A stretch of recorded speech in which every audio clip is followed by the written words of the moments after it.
கிறிஸ்தவர்கள், கத்தோலிக்க கிறிஸ்தவர்கள், இஸ்லாம் மதத்தை சார்ந்தவர்கள். இப்போ இந்த கிறிஸ்தவர்கள்ல தலித் கிறிஸ்தவர்கள் இருக்கிறாங்க, வன்னியர் கிறிஸ்தவர்கள் இருக்கிறாங்க, உடையார் கிறிஸ்தவர்கள் இருக்கிறாங்க, நாடார் கிறிஸ்தவர்கள் இருக்கின்றார்கள். அப்புறமா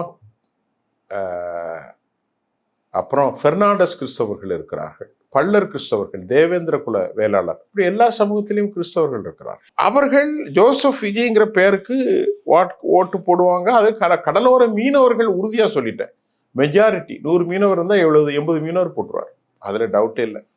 அது கிறிஸ்தவராக இருந்தாலும் சரி, இந்துவா இருந்தாலும் சரி, மீனவர்கள் வாக்குலாம் அவருக்கு தான். ஆனால் எந்த காலமும் 1967 இருந்து திமுகவுக்கு ஒரு கம்யூனிட்டி மாறாம போட்டுக்கிட்டே இருந்தான். பெரிய தியாகம் செஞ்சுட்டு இருந்த கம்யூனிட்டி தான் இந்த இஸ்லாம் கம்யூனிட்டி, முஸ்லிம்கள். அதுல இளைஞர்கள் எல்லாரும் நிறைய பேர் இந்த முறை போட்டிருக்காங்க.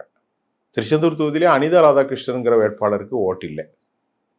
அப்ப அந்த மாதிரி ஒரு சூழ்நிலையை நாம களத்திலிருந்து கேட்டோம். திருச்செந்தூர் தொகுதி, அப்புறமா சென்னை புறநகர் பகுதி, ராமநாதபுரம், சிவகங்கை மாவட்டங்களிலும் கூட பாரம்பரிய டிஎம்கே காரருடைய ஒய்ஃப் கூட போட்டிருக்காங்க.